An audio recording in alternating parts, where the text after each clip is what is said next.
Hi, I'm Linda Kay, and welcome back to Open Roads. Last week, we were talking to Chris Shahinian, and we found out that it's not quite a cakewalk as many people look at getting into real estate is. And he picked a particularly difficult segment of the real estate market called commercial real estate, and then dialed it down so that you could actually segmentize the business instead of being extremely super wide and going very specific into multifamily. What I could tell you about multifamily is, for some reason, it seems to be one of the most popular places to go in real estate, in commercial real estate specifically. And maybe because we're used to living in a place, maybe we understand the product, maybe we understand why we get into it, but maybe there's a different reason. So welcome, Chris. What was your reason for getting into multifamily? I think my main reason for getting into multifamily was trying different property types in real estate. I tried residential, I tried retail, and larger commercial properties. And then I found myself really succeeding in multifamily and it catching on quicker than the other property types. So that's And so when you say it caught on, what does that mean? Did you make a sale? Yes. In once I got to multifamily, I was a lot more active in the sales. In a span of 2 years, I sold 17 different transactions with my investors, and we did really well in the multifamily space. I felt very confident. It really gave me that confidence to keep going, and from there I took it and ran with it. Money is comfort. It's not everything, but it definitely makes you comfortable. It makes you confident and happy and ready to wake up early and just go work and get the next situation for your client, get the next win-win situation. Like I always say win-win, and that's like win-win. Okay. Yeah, everyone has to win.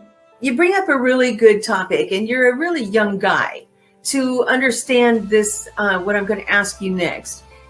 You said that money doesn't buy you happiness. What does money do for you?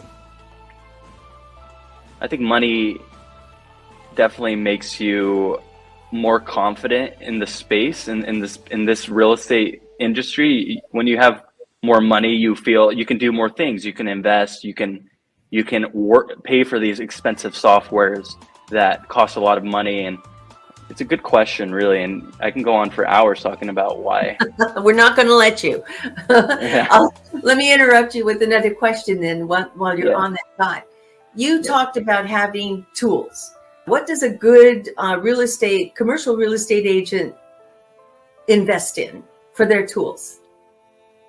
No doubt, a good real estate agent in commercial real estate invests in a good CRM.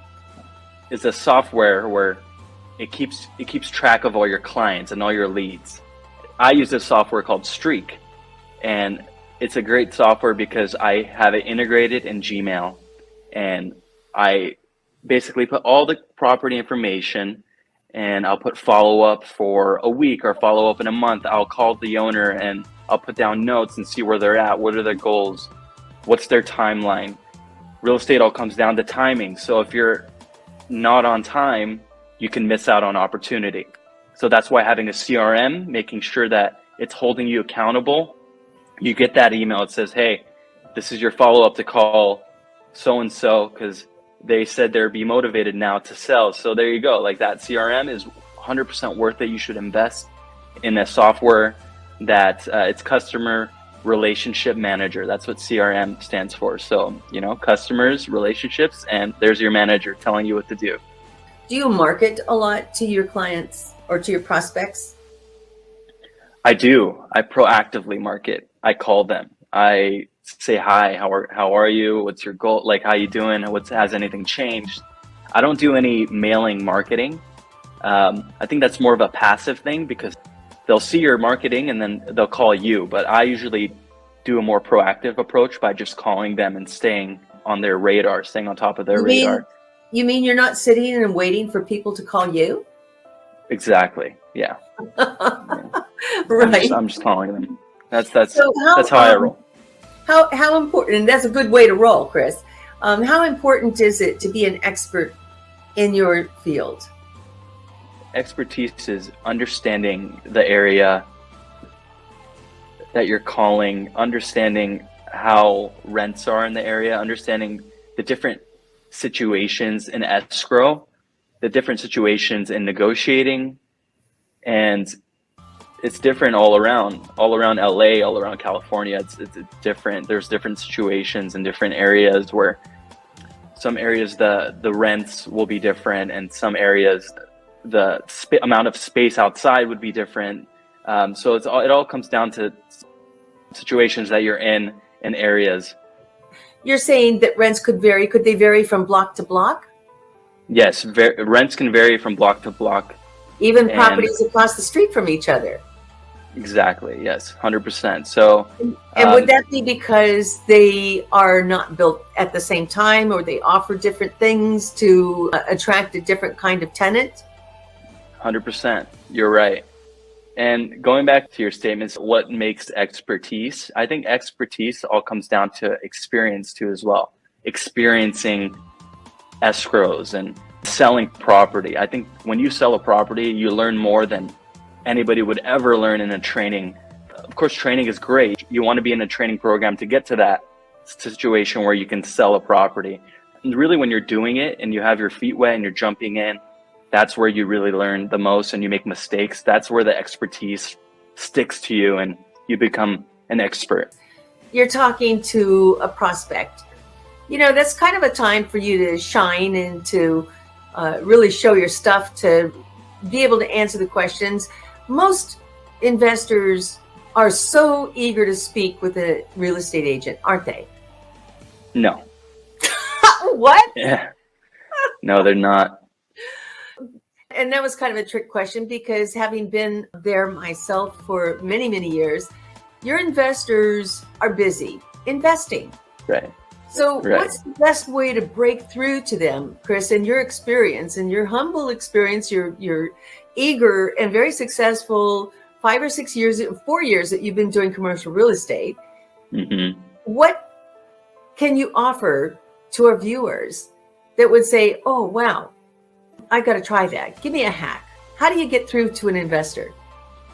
I think introduce yourself strongly, match their energy, and bring value right off the bat. You know, you got to bring some type of value to them. If you're calling them and you're asking them questions that bring no value to them, they're going to hang up on you. So you introduce yourself, match their energy, and say what you're calling about, because they're picking up the phone, they're spending their time, and their time is money. And if you're not bringing them an opportunity to make money, then they're going to hang up. That's all right. So are you game? Let's do one. All right, let's do it. Let's do a role play. Okay. Ring, ring. No, you're ringing. Okay. Ring, ring. Hello. Hi, Linda. Hi, Linda. And that one thing, that one item could get you hung up on, couldn't it? So, and what I just demonstrated with you, Chris, is there should be a level of confidence and a level of assumption. And what I mean by assumption is, if you've done your homework as an agent and you know that this property is owned by an LLC, you don't necessarily know who the principals are unless you do a little bit of more work. And you can do a little bit more work, can't you? Yeah, you can always do more research before calling. And so you don't always get that opportunity to, but if that property was, let's say, held in title by a man and a woman's voice, there's a 50-50 chance that the woman that answers the phone could be your principal, right? Mm-hmm. So assuming that level of trust and also that level of friendliness and familiarity can be disarming to the person that actually picks up the phone. And that could be a reason why they stay on the phone. So this time, be assumptive, like I was your old friend. Okay. All right. Okay. Ring, ring. Hello. Hey, Linda. How are you doing? Good. Who is this? This is Christopher Shahinian. I wanted to call you today about your property. My client's looking to purchase it, and wanted to see if you'd be open. We're not selling. No, we're not selling. Bye. Okay. And that's kind of typical, isn't it?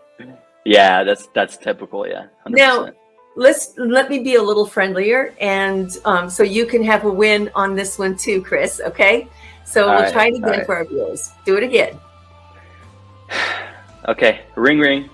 Hello. Hey, Linda, how you doing? Fine. Who is this? This is Christopher Shahinian. I Oh, wanted Chris. to. Wait a minute. Chris, you're the guy that sent out a flyer on the property right next to mine. Isn't that right? I did, yes. I sold the property next to yours, and I wanted to talk to you about your property. I have a client who's very interested in purchasing. He's in an exchange. He has cash to put down, and wanted to see if you'd be open to an offer on the property. Well, Chris. Oh, Chris or Christopher? What do you prefer? Whatever you prefer. Chris is fine. You're good. So, Chris, what's my property worth? Your property, I would love to see the unit breakdown and the rents. If you can send that information to me, I'll do a nice analysis for you. I'll get back to you with an offer. You can give me your best email. We'll get back to you with an offer, and we'll see if it's something that would be a win-win situation for you or for my client, for myself. We'll get a good deal going. So, I just got a question for you, Chris. My Right. property is built the same year as the one that you just sold next door. If I can get that much money, if he can get that much money, maybe I can get more. What do you think? Well, it all comes down to the comps, and that is a comp, that's sold right next door. So that's a great way of looking at the value of your property. And we got to just sit down. I think we should set up a meeting together, sit down. I'll bring my client, and maybe we don't even have to list it. We can just get my client to make an offer to you, and we'll go from there. What do you think about that? Wow, well, that's a lot to think about. Let me give you my email, and you've obviously got Sure. my phone number. So here's my email. Let me just Great. send that. Let me text that to you on your cell phone. And when do you think you can get back to me? I'll get back to you ASAP. I'm going to go call my client right now. I'm going to send them the information. Once you get me the rents and the unit breakdown, that'll give me enough information to have substance behind our offer. We'll get that over to you ASAP, and we'll go from there. Awesome. Thanks so much, Chris. Bye-bye. You're welcome. Thank you, Linda. So today, Chris, we covered a couple of things. We talked about prospecting, how to prospect, and what tools you're using. And then, moreover, how to talk to somebody when you get them on the phone. Why does the average investor hire a particular individual can make the difference in your personality of you getting or not getting a transaction to work on. And so I think what you've told us today are three really, really important things. And if you were going to walk away feeling like you've given your audience something, what one thing have you given them today that you really want to emphasize for them to go practice? The one thing is be confident, match people's energy. I think if someone's very loud and energetic, you have to match their energy, because if you're low and like very just low toned, you're not going to match their energy, and you always got to match their energy, and you have to have your scripts down. Like our call today, Linda, like those, like you got to just be confident with the things that you're saying and just let it flow out naturally. And so you from just there, said something important. Do you work with the script? You don't sound like you're working with the script at all. No. But when I first started, yes, I would look at a script and I would just read off the script, and it's a good thing, and eventually you'll read off that script so many times. I think you should read it probably 200 times to yourself. Just if you're first starting, or the best thing to do is just start making calls and just start reading and just get hung up on and make mistakes because the more calls you make, the better you're going to get. And then all of a sudden you're going to start making calls and you're like, I don't need the script. Like, let's go. Like, I know what to say. So, that's awesome. So get on the phone. I think that's what the people are doing. Get on the phone. If you want to be a successful real estate agent, get your list, get your CRM, and start filling those out and start making calls, and you're going to find success. You will, if you keep working. Awesome. Thank you so much for joining us today. Chris, where do people find you? Let's drop that in across the screen here, Chris. So thank you all for joining us today on Open Roads. Hopefully you find more details about what is involved in getting into your career as a commercial sales and real estate agent, why expertise is important, why getting on the phone is important, and how to overcome objections. Thank you, Chris, for helping us. Thank you, Linda. Bye now. Appreciate it. Thank you so much. Take care.